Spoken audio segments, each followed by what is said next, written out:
കൊഞ്ച് റോസ്റ്റ് ഉണ്ടാക്കുന്നത് എങ്ങനെയെന്ന് നോക്കാം. ഇത് ഏകദേശം 1 കിലോ കൊഞ്ചുണ്ട്. അതിൽ ഞാൻ ഒരു 1/2 ടീസ്പൂൺ മഞ്ഞൾപ്പൊടി, 2 ടീസ്പൂൺ മുളക് പൊടി, 2 ടീസ്പൂൺ മസാലപ്പൊടി, പിന്നെ 1 ടീസ്പൂൺ കുരുമുളക് പൊടി, ഉപ്പ് എല്ലാം കൂടെ ചേർത്ത് നന്നായിട്ട് മാരിനേറ്റ് ചെയ്ത് വെച്ചിരിക്കുകയാണ്. മല്ലിപ്പൊടി സവാള വാട്ടിയതിന് ശേഷം അതിൻ്റെ കൂടെ ചേർക്കുന്നതായിരിക്കും. പിന്നെ ഇതിൻ്റെ കൂടെ ചേർക്കാൻ 4 സവാള ചെറുതായിട്ട് അരിഞ്ഞ് വെച്ച്, നല്ല വലിയ സവാളയാണ്, അതുകൊണ്ട് 4 എണ്ണം എടുത്ത് അരിഞ്ഞ് വെച്ചിട്ടുണ്ട്. 3 തക്കാളി, വലിയ തക്കാളിയാണ്, അരിഞ്ഞ് വെച്ചിട്ടുണ്ട്. 2 പച്ചമുളക്, പിന്നെ ഒരു 1/2 കപ്പ് ഇഞ്ചിയും വെളുത്തുള്ളിയും കൂടെ ചെറുതായിട്ട് അരഞ്ഞത് അല്ലെങ്കിൽ നന്നായിട്ട് ചതച്ചത്, പിന്നെ കടുക് വറുക്കാനായിട്ട് ചുമന്നുള്ളി. ഇനി നമുക്ക് ഇതെങ്ങനെ ഉണ്ടാക്കിയെടുക്കുന്നതെന്ന് നോക്കാം. പാൻ അടുപ്പിൽ വെച്ച് ഒരുവിധം ചൂടായി കഴിയുമ്പോൾ ആവശ്യത്തിന് എണ്ണ ഒഴിക്കുക.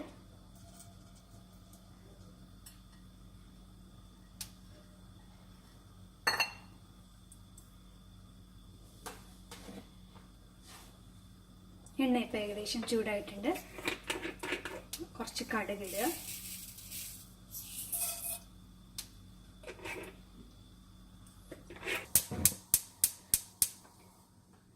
കടുക് നന്നായിട്ട് പൊട്ടി കഴിയുമ്പോൾ ചതച്ച് വെച്ചിരിക്കുന്ന ഇഞ്ചിയും വെളുത്തുള്ളിയും ഇടണം.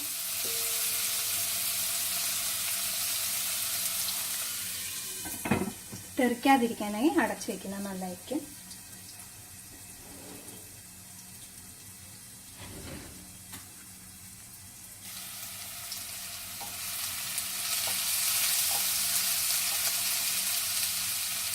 എന്നിട്ട് ചുമന്ന മുളകിടാം. ഇതിൻ്റെ കൂടെ കറിവേപ്പില ഇടാം, പക്ഷേ ഇപ്പോൾ എൻ്റെ കയ്യിൽ കറിവേപ്പില ഇല്ല, അതുകൊണ്ട് ഞാൻ ഉപയോഗിക്കില്ല.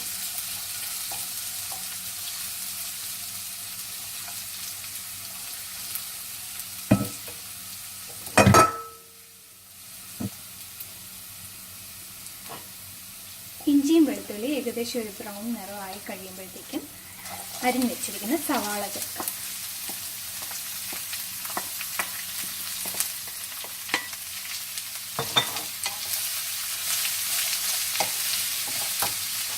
അതിൻ്റെ കൂടെ പച്ചമുളക്, കീറിയ പച്ചമുളക് ചേർത്തിടുക. കുറച്ച് ഉപ്പും കൂടെ ചേർത്തിട്ട്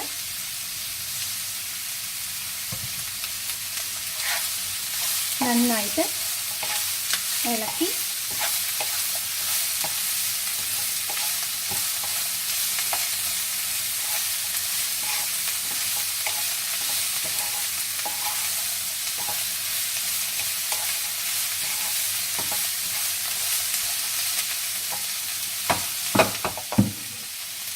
ഒന്ന് അടച്ചു വയ്ക്കുക. തീ വളരെ ചെറുതാക്കിയിടുക. അപ്പോഴത്തേക്കും ഉള്ളി ഒന്ന് സോഫ്റ്റായി കിട്ടും. ചെറിയ തീയിൽ അടച്ചു വെച്ചിട്ട് ഏകദേശം ഒരു 5 മിനിറ്റ് കഴിഞ്ഞ് ഇങ്ങനെ ഉള്ളി നല്ലൊരു സോഫ്റ്റായിട്ട്. ഇതിപ്പോൾ നിങ്ങൾക്ക് സമയമില്ല എന്നുണ്ടെങ്കിൽ നന്നായിട്ട് തീയിട്ട് സാധാരണ വാട്ടിയെടുക്കുന്ന പോലെ വാട്ടിയെടുത്താൽ മതി. പക്ഷേ ഇങ്ങനെ ചെയ്യുമ്പോൾ എന്താണെന്ന് വെച്ചാൽ കുറച്ച് ഉള്ളി ഒന്ന് നല്ല സോഫ്റ്റായിട്ട് ഒരു പ്രത്യേക രുചിയുണ്ടെന്ന് എനിക്ക് തോന്നാറുണ്ട്. അതുകൊണ്ട് സമയമുണ്ടെങ്കിൽ ഇങ്ങനെ കുറച്ച് നേരം ഉപ്പ് ഇട്ട് നന്നായിട്ട് ഇളക്കി ഒന്ന് അടച്ച് ചെറിയ തീയിൽ വെച്ചാൽ ഒരു നല്ല ടേസ്റ്റ് കിട്ടും. ഉള്ളി ഏകദേശം ഇതുപോലെ ഒന്ന് സോഫ്റ്റ് ആയതിനു ശേഷം കുറച്ചുകൂടെ തീ കൂട്ടി വെച്ചിട്ട് ഇത് നന്നായിട്ടൊന്ന് വാട്ടിയെടുക്കണം. അതിന് കുറച്ചും കൂടെ സമയമെടുക്കും. ഉള്ളി എത്രത്തോളം വാടുന്നു അത്രത്തോളം ടേസ്റ്റ് ആയിരിക്കും. അപ്പോൾ ഏകദേശം ഉള്ളി നന്നായിട്ട് വാടിയിട്ടുണ്ട്. ഇനി ഞാൻ ചെയ്യാൻ പോകുന്നത് ഇതിലേക്ക് മല്ലിപ്പൊടി ഇടുക.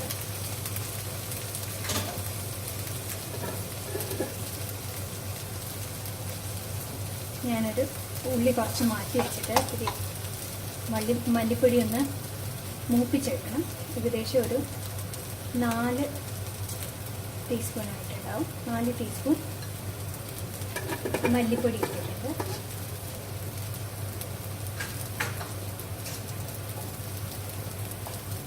ഒന്ന് ചൂടാക്കി എടുത്തിട്ട്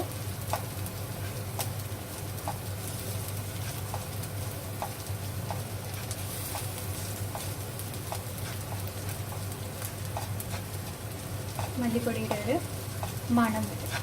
അപ്പോഴത്തേക്കും നമുക്ക് ഉള്ളിയുടെ കൂടെ ഒന്ന് മിക്സ് ചെയ്യാം. നന്നായിട്ട് മിക്സ് ചെയ്ത്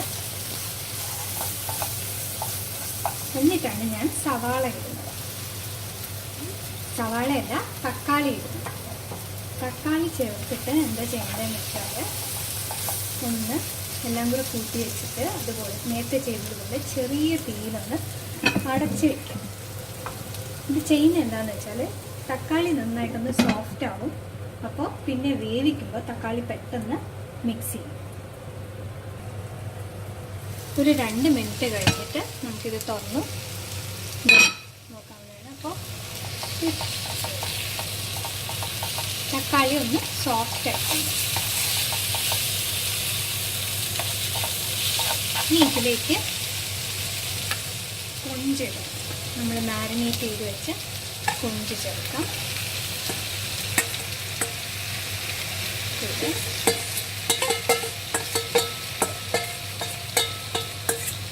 ഞാൻ ഇതിനകത്ത് ഒട്ടും വെള്ളം ചേർക്കില്ല, കാരണം റോസ്റ്റ് ചെയ്യാൻ കുറച്ച് ഡ്രൈ ആയിട്ട് എടുക്കാനാണ്. അതുകൊണ്ട് ഒട്ടും വെള്ളം ചേർക്കേണ്ട ആവശ്യമില്ല. പിന്നെ ഇപ്പം നന്നായിട്ട് തീ കൂട്ടിയിടുക അങ്ങനെ എന്തെങ്കിലും ആണെങ്കിൽ ഒരു 1/2 കപ്പ് വെള്ളം വേണമെങ്കിൽ ഒഴിക്കാവുന്നതാണ്. വെള്ളം ചേർക്കാതെ എടുക്കുന്നതാണ് ഏറ്റവും നല്ലത്, കാരണം ഇതിൽ നിന്ന് നന്നായിട്ട് വെള്ളം ഊറി വരും.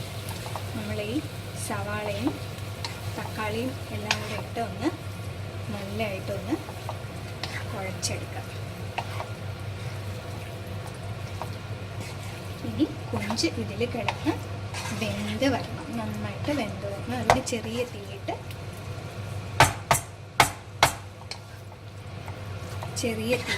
അടച്ച് വെച്ച് ഒരു 10 മിനിറ്റോളം വേവിക്കണം. 10 മിനിറ്റോളം ഇങ്ങനെ കിടക്കും. ഇത് നിങ്ങൾക്ക് സമയമില്ല, പെട്ടെന്നൊക്കെ പോവുകയാണെങ്കിൽ കുറച്ച് വെള്ളം ഒഴിച്ച്, അത്രയും ചെറിയ തീയിടണമെന്നില്ല, കുറച്ചും കൂടെ തീയിട്ട് ഒന്ന് നന്നായിട്ട് പെട്ടെന്ന് തിളപ്പിച്ചെടുക്കാം. അപ്പോൾ ഗ്രേവി ഒത്തിരി കൂടുതൽ കാണും, നല്ല ഡ്രൈ ആയിട്ട് കിട്ടില്ല. ഇതിൽ തന്നെ ഇപ്പോൾ അടച്ച് 10 മിനിറ്റ് വെക്കുമ്പോൾ തന്നെ നന്നായിട്ട് വെള്ളം ഉണ്ടാവും. ചെറിയ തീയിൽ ഇട്ട് വെച്ച് വയ്ക്കണം. ഏകദേശം ഒരു 10 മിനിറ്റ് കഴിഞ്ഞിട്ടുണ്ട്. നേരത്തെ പറഞ്ഞതുപോലെ നന്നായിട്ട് വെള്ളമൊക്കെ വന്നിട്ടുണ്ട്. കൊഞ്ചിന് തന്നെയുള്ള വെള്ളമാണിത്. ഇനി ഇതിപ്പോൾ ഏകദേശം 10 മിനിറ്റോളം വേവുമ്പോൾ തന്നെ കൊഞ്ച് വെന്തിരിക്കും.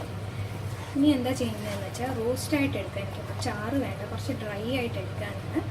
അതുകൊണ്ട് ഇത് ഒന്ന് ഇനി ഒരു 5 മിനിറ്റോളം കുറച്ച് തീയിൽ നന്നായിട്ട് തീയിട്ട് ഒന്ന്